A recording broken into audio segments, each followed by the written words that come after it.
मूकं करोति वाचालं पंगुं लंघयते गिरिं यद्कृपातमहं वन्दे परमानन्दमाधवम्।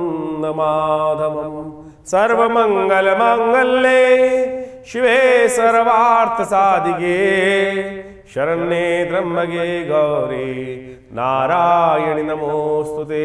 नमस्कार, स्वागत है आपका आचार्य वाणी में। मैं आचार्य डॉक्टर विक्रमादित्य आपके साथ हूँ। आज का विषय है मकर राशि। मकर राशि वालों के लिए जाता हुआ 2024 का वर्ष क्या देके जा रहा है।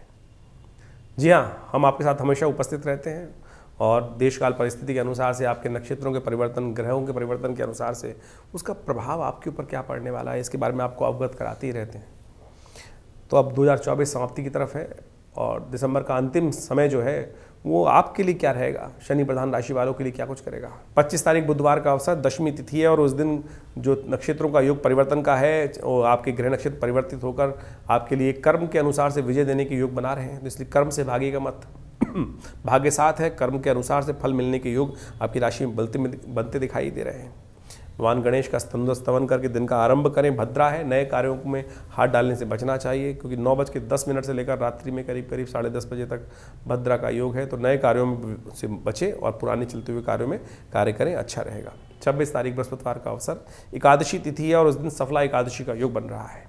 ग्रह नक्षत्रों के दृष्टिकोण से ये समय आपके लिए मेहनत से पूर्ण कार्यों को करने के योग दिखाई देते हैं। इसलिए आमतौर पे लोगों के मन में शंका होती है, मैं जो कार्य कर रहा हूँ उसका फल तो मुझे मिलेगा नहीं।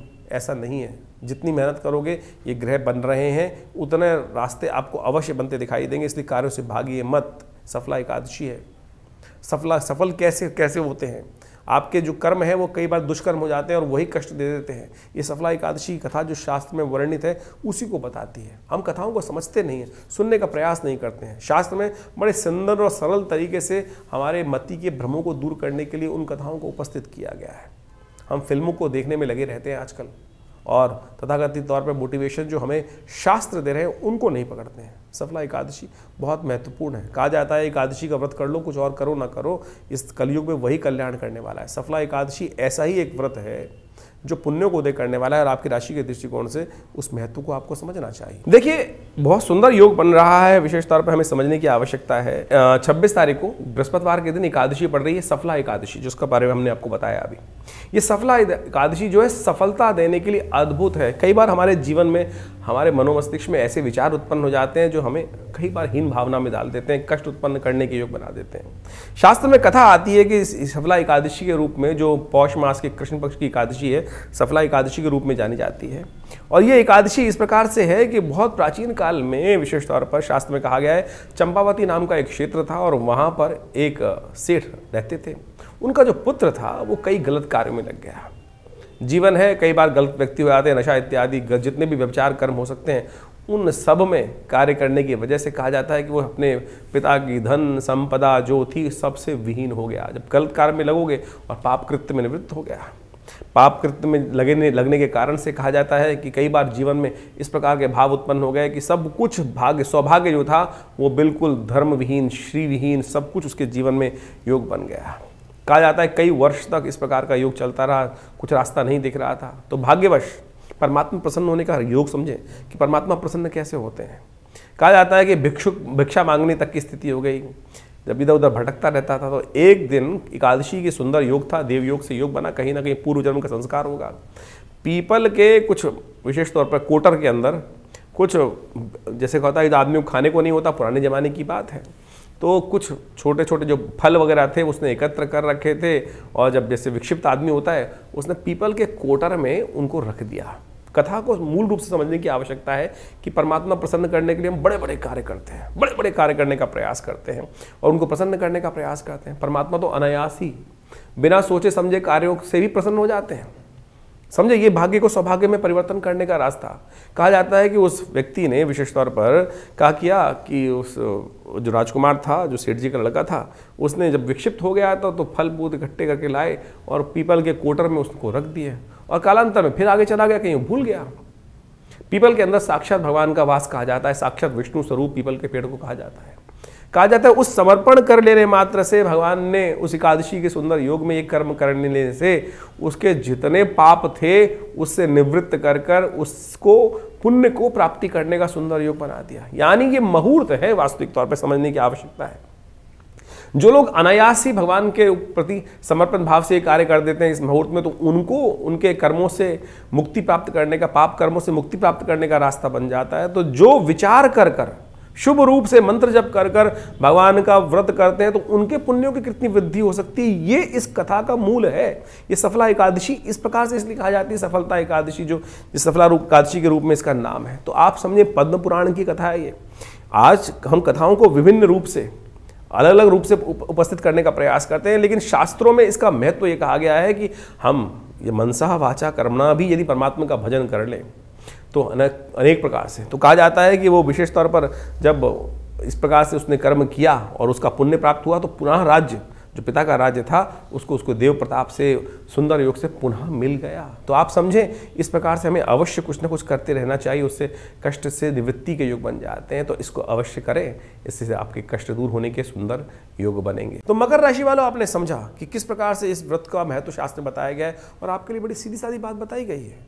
आपकी राशि के दृष्टिकोण से हमने आपको भविष्य फल बताया कि आपकी मेहनत के पूर्ण फल प्राप्त होने के योग आपकी राशि में बहुत से बने हुए हैं। सुंदर से भगवान विष्णु का पूजन करें, कार्य आरंभ करें, पीली चीज़ों का दान करें, हो सके तो मूंग की दाल भिगोकर गऊ में डालने का, गाँव को खिलाने का प्रयास करें, कष्ट निवृत्ति के योग बनेंगे। 27 तारीख का दिन बहुत महत्वपूर्ण आपके लिए शुक्रवार का अवसर है, द्वादशी तिथि है और इस दिन एक और परिवर्तन का योग बन रहा है। लाभ स्थान में जाने वाले हैं आपकी राशि के विशेष तौर पर एक जो है चंद्रमा विशेष तौर पर बैठ जाएंगे, बृहस्पति के सम्मुख आ जाएंगे और ये पूर्ण लाभ जाता हुआ 2024 फिर आपके लिए बिल्कुल समीकरण बना के तैयार कर रहा है बहुत बढ़िया तरीके से। यानी 27, 28, 29 ये दिन जो है, तीनों दिन आपके लिए बिल्कुल वारे न्यारे करने के योग बना सकते हैं। तो आप बिल्कुल अपनी महत्वाकांक्षा को कंट्रोल करते हुए कार्य करने का प्रयास करें, बहुत सुंदर रहेगा। इस विशेष तौर पर एक और ग्रह परिवर्तन की तरफ जा रहा है। शनि महाराज पूर्वा भाद्रपद नक्षत्र में प्रवेश कर रहे हैं, जो बृहस्पति का नक्षत्र है। बृहस्पति से ही पूर्ण गमन दिखाई दे रहा है आपका समय इस वक्त। बृहस्पति देखिए, शनि महाराज जो बृहस्पति पूर्ण रूप से आपकी राशि पर दृष्टि डाल रहे हैं इस वक्त। बृहस्पति आपके चंद्रमा पर दृष्टि डाल रहे हैं और बृहस्पति जो शनि भी है वो बृहस्पति के इस वक्त आघोष में आ गए हैं। जाते हुए शनि बहुत कुछ देके जा सकते हैं, तो इसलिए उनकी आराधना करने का प्रयास करें, बहुत सुंदर रहेगा। इस दिन स्वरूप द्वादशी है, भगवान विष्णु की आराधना करने का सुंदर अवसर है और व्रतार्क नाम के ग्रंथ के अंदर इसका वर्णन मिलता है, जो पंचांग में आमतौर पर लिखा नहीं जाता है। स्वरूप द्वादशी कहा जाता है कि इस दिन 108 बार ओम नमो नारायणाय मंत्र जप करते हुए भगवान विष्णु की को 108 आहुतियाँ घी और तिल से जो देते हैं, घी युक्त तिल से जो देते हैं, उनकी समस्त कष्ट दूर होने के योग बन जाते हैं। वह स्थान तो बहुत लंबा चौड़ा है, लेकिन उसका मूल हमने आपको निकाल के दिया। अवश्य करें, देखिए कष्ट दूर होने के योग बनेंगे। 28 तारीख का अवसर शनिवार का दिन है और खासतौर पर त्रयोदशी तिथि है ग्रह नक्षत्रों के दृष्टिकोण से। जैसा हमने कहा कि आपके लिए विशेष तौर पर 27, 28, 29 के दिन बहुत महत्वपूर्ण रहेंगे, इनका पूर्ण लाभ लेने का आपको प्रयास करना चाहिए। साथ साथ इस दिन शनि प्रदोष का योग बन रहा है और शनि महाराज ने आपको पिछले करीब जो साल में परेशान किया, इस 2024 में वो किसी से शायद छुपा हुआ नहीं होगा, उसको ठीक करने का दिन है। तो शनि महाराज अब जो 3 महीने रह गए हैं इस राशि में, उसको ठीक कर लें। इस दिन वो दिन है कि उसको ठीक कर सकते हैं आप। शनि प्रदोष कहा जाता है कि प्रदोष का दिन भगवान शंकर की आराधना करने का दिन होता है और शनि उसमें जुड़ जाए तो शनि भी ठीक हो जाते हैं भगवान की आज्ञा से। कहा जाता है कि प्रदोष के समय में भगवान शंकर के गण संसार में भ्रमण करते हैं और जो भगवान की आराधना करते हुए उनको भक्त मिल जाते हैं, उनकी सूचना भगवान तक पहुँचा देते हैं वो लोग गण। तो अवश्य सूर्यास्त जब आपके क्षेत्र में हो जाए तो उससे 40 मिनट तक समय में विशेष तौर पर दूध में थोड़ा तिल डालकर भगवान का ओम नमः शिवाय का जप करते हुए या रुद्राभिषेक श्रद्धा के साथ करने का प्रयास कीजिए, कष्ट दूर होंगे। इस दिन कुंभ में आपकी राशि के विशेष तौर पर हिसाब से देखें कि मकर राशि वालों के लिए शनि के साथ द्वितीय भाव में शुक्र भी प्रवेश करने जा रहे हैं लग्न से निकलकर, और ये आपके लिए बहुत सुंदर। कहा जाता है शनि और शुक्र का संबंध जब हो जाता है, ताकत में हो जाते हैं, तो बहुत वारे न्यारे कर सकते हैं। तो ये समय है आपके लिए विशेष तौर पर जो 2025 के लिए नए सूतक पातक बनते दिखाई दे रहे हैं, वो आपके लिए बहुत शुभ हो सकते हैं। ध्यान रखते हुए कार्य करें। एक और ध्यान रखिएगा, 28 और 29 तारीख में अनुराधा और ज्येष्ठा नक्षत्र हैं। जो जातक इस नक्षत्रों में जन्म लेते हैं उनकी मूल शांति अवश्य करानी चाहिए। 29 तारीख का दिन रविवार का दिन है और आपके लिए बहुत जो ग्रह नक्षत्र हैं, जाते हुए 2024 में एक और नई उम्मीद के साथ ये दिन आया है और ये आपके लिए लाभ के रास्ते खुलता दिखाई दे रहा है। लेकिन आपकी हिम्मत है जो थोड़ा सा, क्या होता है कि शनि की 7.5 बहुत लंबे समय से चल रही है और जब वो ताप लगता है ना, वो ताप को ठीक करने का रास्ता नहीं मिल पाता है। तो ये ताप से चिंता ना करें, उस ताप खत्म हो गया, अब मंगल को ताकत दीजिए, ग्रह को ताकत दीजिए। इस समय आवश्यकता है ग्रहों को ताकत दी जाए, और ऐसे में नवग्रहों की शांति के लिए खास उपाय करने, मंगल को ताकत देने का प्रयास किया जाए। हमने इसी ग्रह योग को समझते हुए विवेकानंद योगाश्रम में इस दिन नवग्रह शांति महायज्ञ का आयोजन किया है। आप भी उसमें सम्मिलित हो सकते हैं। मंगल ग्रह के मंत्र से आहुति दें, मंगल का नवग्रहों का सुंदर पूजन करें और उस यज्ञ में सम्मिलित होकर कष्ट को निवृत्त करने का योग बना सकते हैं। 30 तारीख का दिन सोमवती अमावस्या का दिन है और थोड़ा सा आपकी राशि के दृष्टिकोण से समय थोड़ा भारी दिखाई देता है। 30 और 31 के लिए ग्रह थोड़े हल्के दिखाई देते हैं, इसलिए खास तौर पर आपको विशेष तौर पर कुछ खास प्रावधानों की ज़रूरत पड़ेगी। थोड़ा मन को ध्यान रखना, नहीं तो अननेसेसरी खर्चे आपके जिम्मे पड़ सकते हैं। तो ऐसे में कष्टों को निवृत्त करने के लिए सोमवती अमावस्या का लाभ लीजिए। ये सोमवती अमावस्या का पुण्य है जो कहा जाता है पितरों के दोष को भी निवृत्त कर देता है। अवश्य इस दिन गंगा जल से स्नान करें, तीर्थ जल में स्नान करें, अपने पितरों के निमित्त तर्पण करें, ब्राह्मण भोजन कराएं।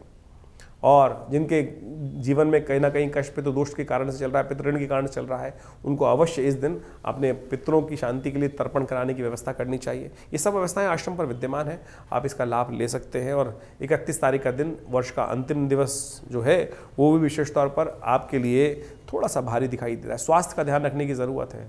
बहुत ज़्यादा लोग आनंद में रहते हैं, तो इस वक्त शनि और शुक्र की युति भी चल रही है, 7.5 जाती हुई जा रही है। तो इन दिनों ये योग थोड़ा ध्यान रखने की ज़रूरत है। बहुत ज़्यादा जल्दबाजी ना कीजिएगा, समय थोड़ा भारी है। हो सके तो कुछ पुण्य करने का प्रयास करें, हनुमान जी का स्तवन करने का प्रयास करें तो अच्छा रहेगा। तो इस प्रकार से ग्रहों का योग जो आपने अभी समझा सिलसिलेवार तरीके से कि आपकी राशि में कब, कहाँ, किस प्रकार का योग बनेगा, उसको आपको समझकर अपने जीवन में परिवर्तन लाने का प्रयास करना चाहिए। ये जो हम आपके समक्ष हमारे इस चैनल के माध्यम से, आचार्यवाणी के माध्यम से आपके समक्ष उपस्थित रहते हैं, बहुत सारे लोगों के प्रश्न रहते हैं, कई बार लोगों ने प्रश्न भी किए हैं और उनका निवारण भी हम समय समय पर करने का प्रयास करते हैं। राशि जो है वो कई प्रकार की हो सकती है। चंद्र प्रधान राशि, नाम की राशि, साथ साथ आपके सूर्य के अनुसार से राशि, लग्न, ज्योतिष के दृष्टिकोण से ये सब महत्वपूर्ण है। और हम सब लोग किसी एक पहलू को देखने का प्रयास करते हैं कि हमारी चंद्र राशि कौन सी है या नाम की राशि कौन सी है, लेकिन एक वास्तविक तौर पर आप इस सत्य को समझने का प्रयास करें कि इन सब का कुछ ना कुछ महत्व है। जैसे न्यूमरोलॉजी के अनुसार से आप समझें कि आपका नाम XYZ कोई भी नाम है, किसी का रवि नाम है, किसी का कृष्ण नाम है, किसी का कुछ और नाम है, उस नाम के अनुसार से उनके विभिन्न विभिन्न प्रकार से लोग, जैसे कृष्णपाल सिंह किसी का नाम है, किसी कोई केवल कृष्ण ही यूज़ करता है, कोई KP सिंह यूज़ करता है, कोई केवल पाल ही बोलता है एक नाम को। तो आप समझो उसका अलग अलग प्रभाव पड़ेगा, क्योंकि न्यूमरोलॉजी के हिसाब से किस प्रकार से कितने शब्दों का कितनी वाइब्रेशन उत्पन्न हो रही हैं उसके अनुसार से प्रभाव होता है। इसी प्रकार से आपके जीवन में ज्योतिष के दृष्टिकोण से आपकी चंद्र राशि एक है, नाम की राशि अलग है, उसके बाद से आपकी लग्न राशि अलग है, तो उन सब का प्रभाव कुछ ना कुछ आपके जीवन में पड़ रहा है। जब हम जन्मपत्री का विश्लेषण करते हैं, आप तो राशि के अनुसार सुनने का प्रयास करते हैं, लेकिन जब कि ज्योतिषी जन्मपत्री का विश्लेषण करता है तो उन समस्त पहलुओं को देखते हुए आपके भविष्य का निर्धारण करने का हम प्रयास करते हैं और गतिविधि को समझते हुए, जीवन में अनुभव लेते हुए कि किस प्रकार के ग्रहों का योग किस प्रकार से कैसे बनने वाला है, उन सबको समझते हुए व्यक्ति के जीवन के घटनाक्रम जिस प्रकार के बनने वाले हैं, कैसे बनने वाले हैं, उन सब का अच्छे से अन्वेषण करने के उपरांत ही भविष्य के बारे में हम आपको बताने का प्रयास करते हैं। राशि भी बड़ी महत्वपूर्ण है।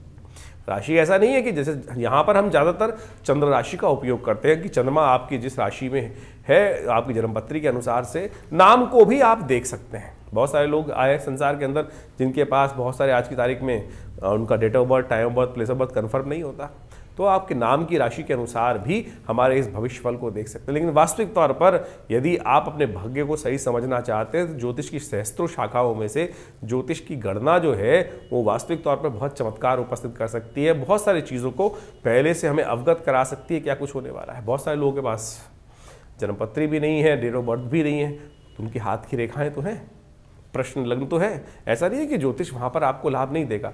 आपकी हाथ की रेखाओं को समझकर, आपकी हाथ की रेखाओं को पढ़कर हम आपके भविष्य के संबंध में बहुत कुछ बातें जानने का सुंदर रास्ता बनता है। तो इसलिए ज्योतिष विज्ञान, पामिस्ट्री जिसे कहा जाता है, एक ऐसी ही चमत्कारिक विधा है। इन समस्त चीज़ों को मिलाकर ज्योतिष विज्ञान एक इतना व्यापक विषय बन जाता है कि जो अपने जीवन में क्या कुछ होने वाला है उसको पहले से आपको समझाने का रास्ता दिखा सकता है। तो इसलिए ज्योतिष को वास्तविक तौर पर अपने जीवन में स्थान देने का प्रयास करें, भ्रांति ना उत्पन्न करें। देखिए, भविष्य परिवर्तनशील है। ज्योतिष की गणनाएं ये साफ साफ तौर पर दिखाती है कि जो गणनाएं बनी वो आपके जीवन में उस प्रकार की घटना का योग बनाती दिखाई दे रही हैं। तो यदि हम कोई अशुभ भाव बन रहा है, ज्योतिष का योग बन रहा है, अशुभ योग बन रहा है, तो क्या आप, एक प्रश्न उठता है यहाँ पर, क्या आप उसको बदल सकते हैं? अगर ज्योतिष में सब कुछ वास्तविक तौर पर इसी प्रकार से गणनाओं को बता के कहा गया कि नहीं अवश्यम भावी है, नहीं, ये बात समझ लें कि अवश्यम भावी तो है लेकिन परिवर्तनशील है आपके कर्म के अनुसार से। यदि आप उसका उपाय करते हैं, ज्योतिष में जो रेमेडीज बताई जाती हैं, उपाय बताए जाते हैं, वो इसलिए बताए जाते हैं ना कि इसको परिवर्तन करने का हमें प्रयास करना चाहिए। यदि हम परिवर्तन की तरफ चलें तो सत्य माने वो परिवर्तन के रास्ते आपको प्राप्त हो सकते हैं। कहीं ना कहीं जो सूली है उसका छोटा सा कांटा के रूप में जीवन में वो भार जो है, यदि आप कर्म को ठीक कर लें तो बिल्कुल बन सकता है। इसीलिए निदान, ज्योतिष का जो निदान का भाग है, जो रेमेडियल एस्पेक्ट है, चाहे वो मंत्र विज्ञान है, चाहे वो औषध विज्ञान है, चाहे वो दान है, या विभिन्न प्रकार के जो छोटे छोटे अनेक प्रकार के उपाय शास्त्र में वर्णित हैं, कहीं गलत नहीं है। तो इसको हमको सत्य रूप में समझने का प्रयास करना चाहिए। ज्योतिष एक बिल्कुल हमने प्रत्यक्ष रूप से देखा, ज्योतिष में गणनाएं दिखा रहे थे, मृत्यु कालक योग था, मृत्यु तुल्य योग था, लेकिन महामृत्युंजय मंत्र इत्यादि का जप किया गया, अनुष्ठान किए गए, बहुत सारे दान पुण्य किए गए, औषध विज्ञान का उपयोग किया गया, तो वो योग टला, बिल्कुल टल सकते हैं। ये समस्त चीज़ें भगवान की कृपा। इस संसार में समझ लें, किसी के जीवन में संतान का योग नहीं था, उन्होंने भगवान की साधना करी और उनके जीवन में ज्योतिष गणनाओं के अनुसार से ही वो उपाय को करने के बाद, परमात्मा की कृपा के बाद वो रास्ता बन जाता है। तो इस बात को हमको सत्य रूप में समझने का प्रयास करना चाहिए। ज्योतिष कहीं विचित्र विडंबनाओं को मन में हम रख लेते हैं अपने अपने भाव में कि अरे नहीं, ऐसा नहीं होगा, ज्योतिष कपोल कल्पित है या कुछ भ्रांति उत्पन्न करती है। भ्रांति तो कुछ भी उत्पन्न कर सकती है, आपका मस्तिष्क स्वयं भ्रांति उत्पन्न करता है। आप ये समझें कि किस चीज क्या क्या भ्रांति उत्पन्न कर, भ्रांति तो हम स्वयं उत्पन्न कर रहे हैं। शास्त्र ज्योतिष जो है वो तो अनादिकाल से गणनाओं के अनुसार से, देखें कितनी परिष्कृत गणनाएं हमारे भारतीय संस्कृति में, शास्त्र में बताई गई हैं, और उन गणनाओं को हम तो स्वयं जीवन में देखते हैं। बहुत सारे लोग जन्मपत्री दिखाने आते हैं और जब वो बात जब देखने का प्रयास करते हैं बहुत सारी जन्मपत्रियों में, तो वो बिल्कुल सत्य निकलती है। कहाँ से? वो केवल गणना, केवल कुलावे नहीं है, गणनाओं को, ज्योतिष के जो ग्रह योग को सिद्धांतिक तौर पे समझा और वही गणना का प्रयोग ज्योतिष के दृष्टिकोण से, चाहे वो जैमिन का, पाराशर का या किसी भी शास्त्र के अंदर आए हुए योग हैं, उनको यदि वहां लगा के देखा तो बिल्कुल 100% सत्य निकलते हैं। तो इसको वास्तविक तौर पर केवल इग्नोर ना करें। बहुत सारे लोग आपके समय समय पर आपके मनोमस्तिष्क में भ्रांति, कई कमेंट भी लिख देते हैं लोग कि ज्योतिष कपोल कल्पित है। अभी तो आप केवल राशि के अनुसार से हमारे इन वीडियोस को सुनने का प्रयास करते हैं, लेकिन ज्योतिष की प्रत्यक्ष घटनाएं जब सामने आती हैं ना, तब वास्तविक तौर पे सत्य का भान होता है बिल्कुल। तो उसको इस जो मानसिक तौर पर विचित्र विडंबनाएं मन में उत्पन्न हो रही है, उनको हटाने का प्रयास कीजिए और ज्योतिष को सत्य रूप में समझने का प्रयास करिए। ज्योतिष का संसार ही ऐसा अद्भुत है कि जिसके अंदर शास्त्र में वर्णित हजारों बातें, हजारों लोगों ने इसका, लाखों अरबों लोगों ने इसका लाभ लेने का भारतीय संस्कृति से प्रयास किया। पूरे विश्व में इसको कहीं ना कहीं स्थान दिया जाता है, तो आप उसको स्थान देंगे, समझेंगे तो बहुत अच्छा रहेगा। तो ये हमने आपके समक्ष जो भविष्य का गणनाओं के अनुसार से भाव रखा है, उसको यदि सही रूप से आप समझें तो बहुत अच्छा रहेगा। नया वर्ष आने को है और नए वर्ष के अनुसार से जो जाता समय जो है वो आपको क्या कुछ देखे जा रहा है, इसको आपने सही समझने का प्रयास किया। लेकिन फिर भी हम कहेंगे ज्योतिष को बहुत वृहद रूप से समझने का प्रयास करें। यहाँ तो हम केवल राशि के दृष्टिकोण से, क्योंकि ये संसार में सबसे आसानी से समझ में आ जाता है। अगर हम इंडिविजुअल तौर पर ज्योतिष के एक एक भाव को यहाँ समझाना शुरू कर दें, तो आधे लोग गणनाओं को समझाना शुरू कर दें और उसके अनुसार से बात करना शुरू कर दें, तो वो इंडिविजुअल रीडिंग हो जाएगी और वो यहाँ पर इस प्लेटफॉर्म पर शायद उपयुक्त नहीं रहेगी। तो इसीलिए ज्योतिष की जो राशि विज्ञान के अनुसार से, नक्षत्रों के परिवर्तन के अनुसार से यहाँ जो भाव है वो हम आपके समक्ष समय समय पर, सही समय पर रखते रहते हैं। और आपके मन में भी कोई प्रश्न चल रहा हो तो चिंता ना करें, हमने एक चैनल आपके लिए रखा है, आश्रम की व्यवस्थाएं आपके लिए हैं।